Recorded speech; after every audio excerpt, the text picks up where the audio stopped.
Ჩვენ ქვეყნის ეკონომიკა გასულ წელს 2025 წელს გაიზარდა 7.9%-ით.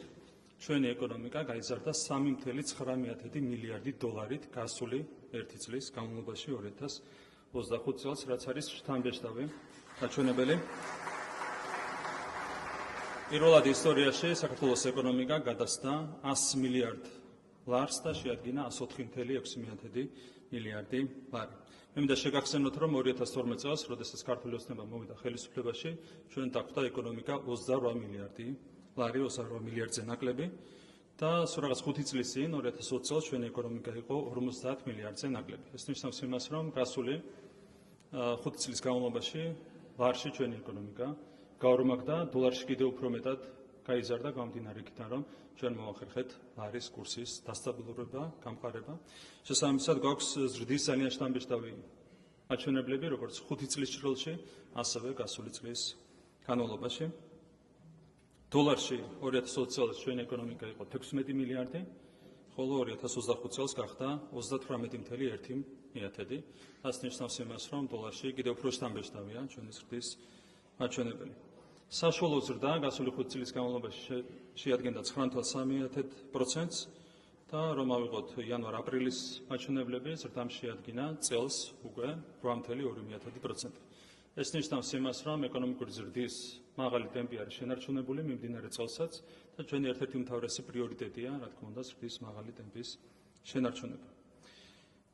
ჩვენ ვადარებთ ხოლმე ჩვენს ეკონომიკას, მოლდოვის ეკონომიკას, რომელიც არის ასევე ევროკავშირის წევრობის კანდიდატი ქვეყანა და მინდა გითხრათ, რომ ამ 5 წლის განმავლობაში სხვაობა საქართველოსა და მოლდოვის ეკონომიკებს შორის სხვაობა გაიზარდა 13.5 მილიარდი დოლარით.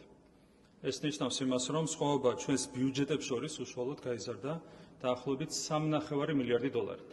თქვენ იცით, რომ მოლდოვას ამადლიან სესხებს, რომელსაც აძლევენ ამ წლების განმავლობაში, ეს სესხებიც არ შველის მოლდოვას იმაში, რომ გაუმჯობესოს საკუთარი ეკონომიკური მაჩვენებლები. კიდევ ერთხელ ამ 5 წლის განმავლობაში მოლდოვას ეკონომიკებს შორის სხვაობით გავასწარით 13.5 მილიარდი დოლარით, ბიუჯეტებს შორის 3.5 მილიარდი დოლარით და თავისთავად ბევრ რამეზე მეტყველებს.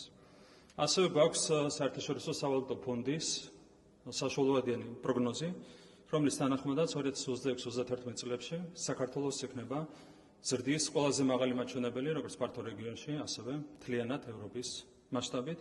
რა თქმა უნდა, ეს პროგნოზიც ეფუძნება კონკრეტულ მაჩვენებლებს, იმ ტენდენციებს, რომელიც აქვს ჩვენს ქვეყანას გასული 5 წლის განმავლობაში. ხშირად ისმება კითხვა, რამდენად აისახება ხოლმე მოსახლეობაზე სწრაფი ეკონომიკური ზრდა. ამის ერთ-ერთი საუკეთესო ინდიკატორი არის გადახდილი საშემოსავლო გადასახადი. საშემოსავლო გადასახადს იხდის დაახლოებით მილიონი ჩვენი თანამოქალაქე, დაქირავებით დასაქმებული თითქმის ყველა პირი. 2012 წელს ჩვენი მოსახლეობა საშემოსავლო გადასახადის სახით იხდიდა 1.764 მილიონ ლარს. 2020 წელს ეს მაჩვენებელი გახდა 3.626 მილიონი ლარი და შარშან ეს მაჩვენებელი იყო 8.261 მილიარდი ლარი. ეს ნიშნავს რას? რომ დაბეგვრის შემდეგ ჩვენი მოსახლეობის შემოსავლები შეადგენს 33 მილიარდ ლარზე მეტს. როდესაც იგივე მაჩვენებელი 2020 წელს იყო 13.3 მილიარდი, 13.3-დან გაიზარდა მოსახლეობის შემოსავლები 33 მილიარდამდე, გადაწყდა 33 მილიარდს, 2012 წელს საერთოდ იყო 7.1 მილიარდი ლარი. ეს პირდაპირ აჩვენებს იმას, რომ ის ეკონომიკური ზრდა, რომელიც აქვს ქვეყანას, პირდაპირ აისახება მოსახლეობაზე. ასევე გაიზარდა გასული წლის განმავლობაში საშუალო ხელფასი ჩვენს ქვეყანაში. თუ 2024 წელს საშუალო ხელფასი იყო 1971 ლარი, 2025 წელს საშუალო ხელფასმა შეადგინა 2283 ლარი. ეს ნიშნავს იმას, რომ ერთ წლის განმავლობაში საშუალო ხელფასი გაიზარდა 312 ლარით, რაც ასევე არის საკმაოდ შთამბეჭდავი